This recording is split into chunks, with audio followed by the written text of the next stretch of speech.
ഇങ്ങോട്ട് കയറ്റി വിട്ടത്. ഗൗരി, സെക്യൂരിറ്റി വിളിക്കേ. വെള്ളമടിച്ച് പാതിരാത്രി പണിയുണ്ടാക്കാൻ ഓരോരുത്തന്മാർ ഇറങ്ങിക്കോളും. അയ്യോ, ഞങ്ങൾ സാറിന് ഒരു പണി ഉണ്ടാക്കത്തില്ല. ഞങ്ങൾക്ക് ഈ മാഡത്തിന്റെ ഒരു ഒപ്പ് വേണമായിരുന്നു, അത് കിട്ടി.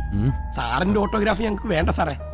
പിന്നെ 1.5 കൊല്ലം വീട്ടിൽ ഇരുന്നിട്ട് ഇപ്പോഴല്ലേ സാറിന് ഒരു പണി കിട്ടിയത്. പാചകം അടിക്കാതെ ഇറങ്ങി പോടാ, ഇല്ലെങ്കിൽ പോലീസിനെ വിളിച്ച് എല്ലാത്തിനെയും തൂക്കിയെടുത്ത് അകത്തിടിക്കും. വരട്ടല്ലേ സാറേ. ചുമ്മാ ഇരിക്കണം. Sorry sir. Madam thank you, വലിയ സന്തോഷമുണ്ട്.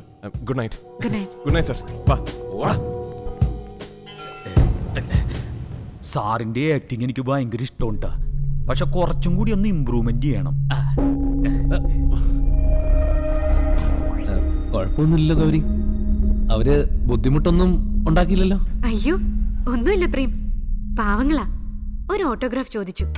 സർല, ഇതുപോലെ ആരെങ്കിലും ഡിസ്റ്റർബ് ചെയ്യാൻ വന്നാ ഡോർ തുറക്കണ്ട, എന്റെ റൂമിലേക്കൊന്ന് വിളിച്ചാ മതി. ഗൗരി കിടന്നോളൂ. ആ പിന്നെ തന്നെ കാണാൻ 2-3 ദിവസം കഴിഞ്ഞ് ഡാഡി സെറ്റിലോട്ട് വരുന്നുണ്ട്. സ്റ്റേറ്റ് ഭരിക്കുന്ന ഹോം മിനിസ്റ്റർക്ക് അതിനൊക്കെയുള്ള സമയം ഉണ്ടാവോ? സമയം ഉണ്ടാക്കിയല്ലേ പറ്റൂ, സ്വന്തം മകന്റെ ഭാവിയുടെ കാര്യല്ലേ.